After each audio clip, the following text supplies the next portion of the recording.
उत्तर प्रदेश के बुलंदशहर में नए साल के मौके पर पुलिस की चेकिंग के दौरान डाकू के साथ मुकाबला हुआ, जिसमें एक मुजरिम जख्मी हो गया और बाद अज़ां पुलिस ने इसे गिरफ्तार कर लिया। वाक़े की मालूमात CO सिकंदराबाद भास्कर मिश्रा ने फराहम की। पुलिस के मुताबिक नए साल की हिफाजत और अमन व अमान कायम रखने के लिए खुसूसी चेकिंग के दौरान मशकूक शख्स को रोकने की कोशिश की गई, जिस पर उसने मज़ाहमत की। पुलिस ने फौरी कार्रवाई करते हुए मुजरिम को जख्मी हालत में काबू पा लिया और मुकदमा दर्ज करके मज़ीद कानूनी कार्रवाई शुरू कर दी। शहरियों ने पुलिस की बरवक्त और मौसर कार्रवाई को सराहा, जिससे इलाके में अमन कायम रहने में मदद मिली।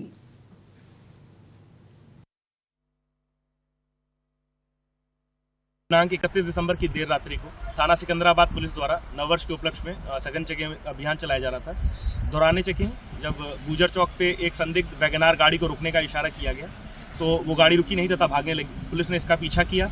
कोहरे में ये गाड़ी सड़क की पटरी से नीचे उतर गई कावरा रोड के पास। वहां पे पुलिस ने जब इनको घेरा तो अपने आप को पुलिस से घिरता हुआ देख इन्होंने जान से मारने की नीयत से पुलिस पार्टी के ऊपर फायर कर दिया। आत्मरक्षा कार्रवाई में एक बदमाश के पैर में गोली लगी है। इस बदमाश की पहचान प्रवीण पुत्र सुखलाल सिंह के रूप में हुई है, जो जवां का रहने वाला है, जनपद अलीगढ़ का।